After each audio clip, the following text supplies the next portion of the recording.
आज सबसे बड़े दिन पर, सबसे बड़ी जगह पर, सबसे बड़े मौके पर सीएनबीसी आवाज सीधा प्रसारण कर रहा है आपको विजय चौक से। सबसे बड़ा दिन इसलिए क्योंकि मोदी सरकार के तीसरे कार्यकाल का पहला बजट जो पेश होने वाला है, उस बजट सत्र की शुरुआत आज हो चुकी है।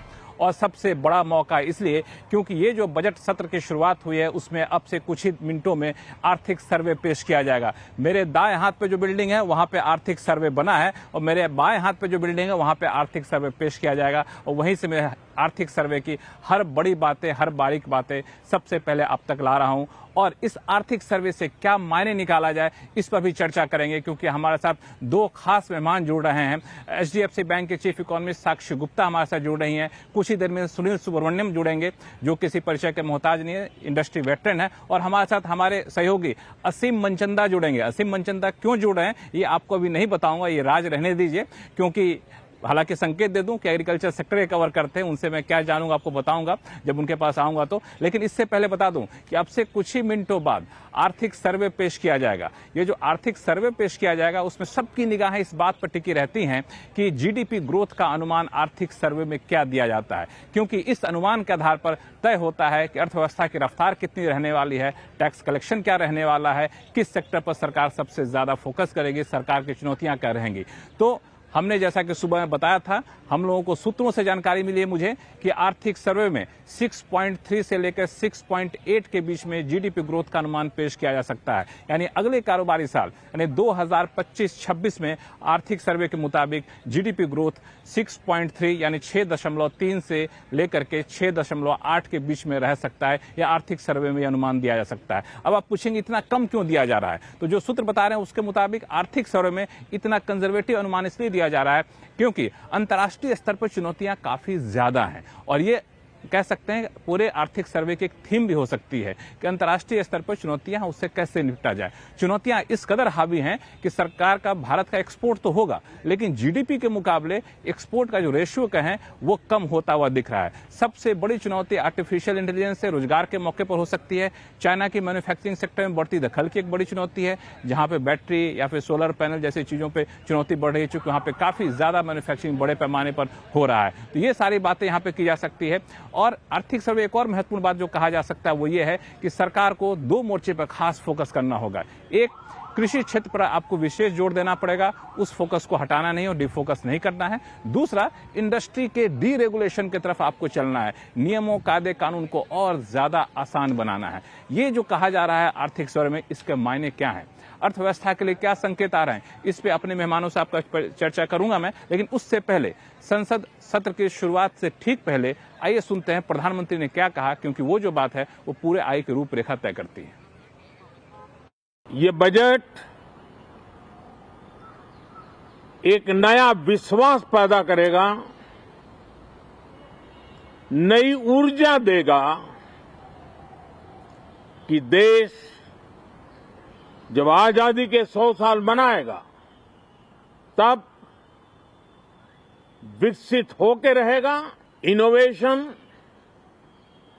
इंक्लूजन और इन्वेस्टमेंट, ये लगातार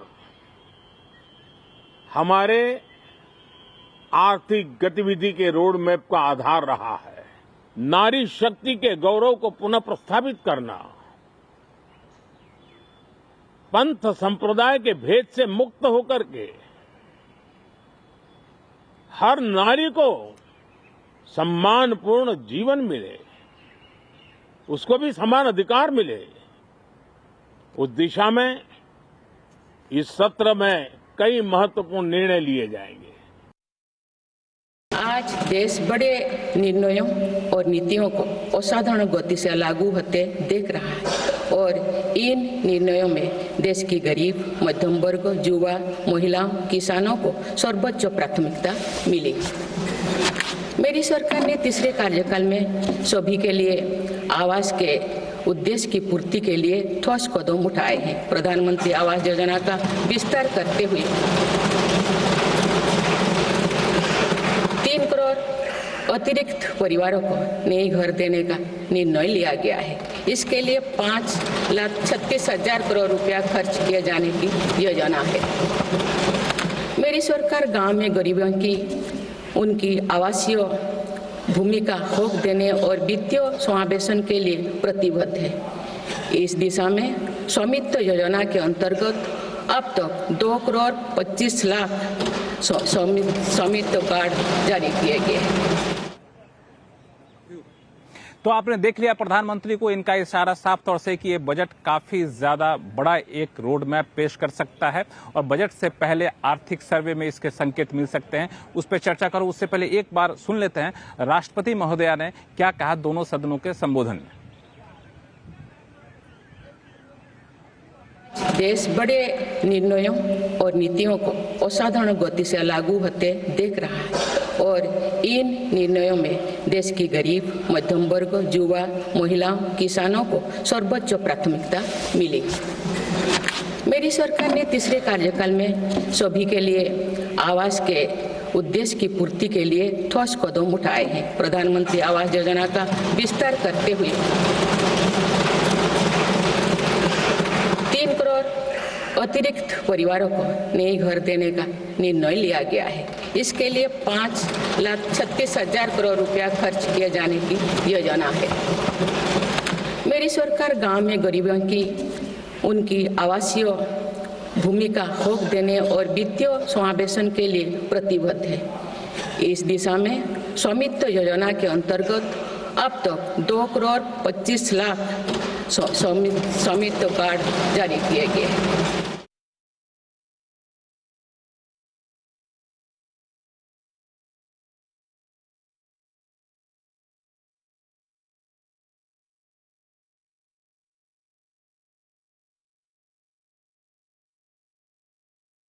और इन निर्णयों में देश की गरीब, मध्यम वर्ग, युवा, महिलाओं, किसानों को सर्वोच्च यहाँ पे और जाहिर तौर पे मुझे लगता है कि ये अपने आप में एक बड़ा संकेत है कि बजट सेशन और सरकार की रणनीति क्या रहने वाली है। तो इस पे चर्चा करूं, इसकी शुरुआत में करता हूं। सुनील सुब्रमण्यम साहब हमारे साथ जुड़ चुके हैं। सुनील जी, मेरी आवाज आ रही है आपको? यस, बिल्कुल आ रही है। जी हाँ, दरअसल आर्थिक सर्वे में जो बातें निकलकर सामने आ रही है वो साफ तौर से इशारा कर रही है कि अगले कारोबारी साल में अर्थव्यवस्था की रफ्तार थोड़ी सी यहाँ पे सुस्त रह सकती है। 6.3 to 6.8%। आपको क्या लगता है कि ये आप लोग अनुमान लगा चुके थे कि कमोबेश ऐसा ही रहने वाला है कि आप लोगों के अनुमान से भी कम है? ये नहीं, थोड़ी कम है क्योंकि 6.5 के आसपास इस साल का लग रहा है, तो जरूर कुछ ग्रोथ तो होना चाहिए, मगर जो आंकड़े अभी दिख रहे हैं उससे लग रहा है कि एक फ्लैट नेक्स्ट ईयर रहेगा इस साल के कंपैरिजन में। तो थोड़ी एक डिसअपॉइंटमेंट है, मगर मानता हूं कि कॉर्पोरेट अर्निंग्स की जो 2 क्वार्टर की आउटलुक आई है उससे यही एक संभावना थी कि ग्रोथ का थोड़ा स्लो डाउन दिख रहा है। तो बहुत सरप्राइजिंग नहीं है, बट फिर भी गवर्नमेंट की तरफ से एक लो नंबर लेके जाना शायद अच्छी बात नहीं है। उनको तो अपने टारगेट को थोड़ा हाई रखना है।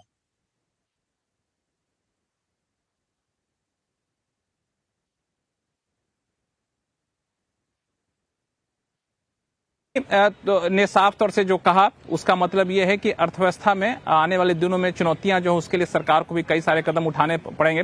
साक्षी, आप किस तरह से देख रहे हैं इस आर्थिक सर्वे के अनुमान को? आर्थिक सर्वे वैसे पेश किया जा चुका है, हालांकि औपचारिक जानकारी आर्थिक सर्वे से अब तक निकल कर नहीं आई है, लेकिन आर्थिक सर्वे पेश किया जा चुका है और 99.9% संभावना है कि 6.3 से लेकर 6.8% जीडीपी ग्रोथ का अनुमान अगले कारोबारी साल में दिया जा सकता है। इस ग्रोथ के अनुमान को कैसे देख रही हैं आप? तो अगर ये अनुमान इकोनॉमिक सर्वे में आ रहा है, आप इसे लास्ट ईयर से कंपेयर कीजिए। लास्ट ईयर इकोनॉमिक सर्वे में ग्रोथ प्रोजेक्शन था 6.5 to 7%। तो अगर इस साल वो प्रोजेक्ट कर रहे हैं 6.3 to 6.8, तो क्लियरली ये सिग्नल करता है कि वो रिकॉग्नाइज कर रहे हैं कि इंडियन इकोनॉमी में एक स्लो डाउन हो रहा है। और जैसे आपने पहले बोला कि आउटलुक के बारे में अगर बात करें तो ग्लोबल फ्रंट से डेफिनेटली बहुत सारी हेडविंड्स हैं, ट्रेड पे, टैरिफ्स पे, ग्लोबल सेंट्रल बैंक्स क्या करेंगे, पॉलिसीज कैसी होंगी, तो उसका क्लियरली इंडिया पे इम्पैक्ट होगा। बट यहाँ पे मैं ये भी बोलना चाहती हूँ कि डोमेस्टिक इकोनॉमी में भी पिछले कुछ महीनों से हम देख रहे हैं कि ऑलरेडी स्लो डाउन हो रहा है। चाहे हम मैन्युफैक्चरिंग की बात करें, चाहे हम कंजम्पशन की बात करें, मिडिल क्लास की बात करें, तो इंडिया के लिए जो आउटलुक है आगे आने वाले फिस्कल ईयर में, और आप उसको इस लोअर ग्रोथ प्रोजेक्शन के साथ अगर देखेंगे, तो सारा सिग्नल यही कहता है कि आगे थोड़ा हमारे लिए चैलेंजिंग होने वाला है। आई थिंक दूसरी बात ये भी इम्पोर्टेंट है कि देखिए, इंडिया का जो टारगेट है ग्रोथ का, अगर हम विकसित भारत के बारे में बात करें, 2047 तक हम एक डेवलप्ड कंट्री बन जाएंगे, उसके अंदर ग्रोथ जो है हमारी हर साल 7% से ग्रो करनी चाहिए।